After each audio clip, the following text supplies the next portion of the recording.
attended the School of Visual Arts. I studied directing and cinematography. You know, through that I interned at RSA and HSI, which are very big production houses, and you know, I had one mentor in my life that really did give me a big push. Her name is Grace, and she got me involved more in the production. Her husband had started a production company and he was signing kind of unknown directors, and that kind of, I think, was probably my major foot in the door.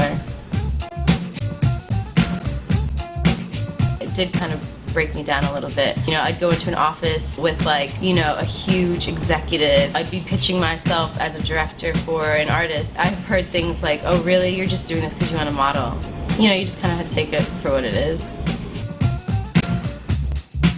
1992 is a party that I started with my best friend Oscar. My favorite era is the late 80s and early 90s, like as far as music and fashion, and for Oscar as well.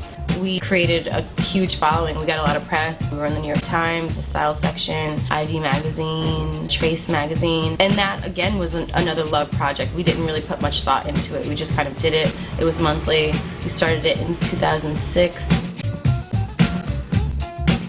It's funny because I do a lot of parties, but like I've never been a party girl. I like to be at home. I like to cook with friends, you know, watch movies and just chill.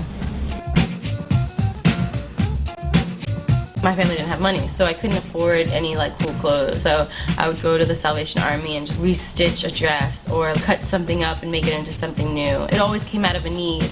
So a lot of brands in the past 10 years were born, but you know, and a lot of them I respect and I love. I still didn't think that there was a voice for the kind of girl that I am. I always was a tomboy, so I just felt compelled to really put Violet out there.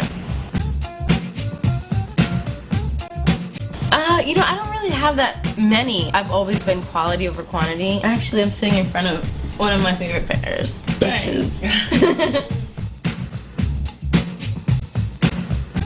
He came to me with his new mixtape and was like, you know, I really want you to do all the visuals, all the videos. You know, I was more than down. And then he also asked me to come into the studio with him and record some vocals, so I'm on the new mixtape. Are you singing or are you rapping? I'm doing neither. I'm lending some sultry and sexual words. Oh, style muses. There's so many. I love Nina Cherry, Denise Huxtable, even Claire Huxtable. Claire was killing it too. Lady Miss Cure from Delight. I love Lafayette Khan and Mary Kay Olsen's cool. Who else? There's so many. Frida Kahlo. You know, I definitely want to get back into fine art, which is what inspired me to get into all these things anyway. You know, drawing and painting, especially in photography. Hopefully publish a book and collaborate with other brands and just keep creating. You know, I don't really have expectations. I have goals, and then hopefully eventually, you know, settle down and be a mom and enjoy those kinds of things.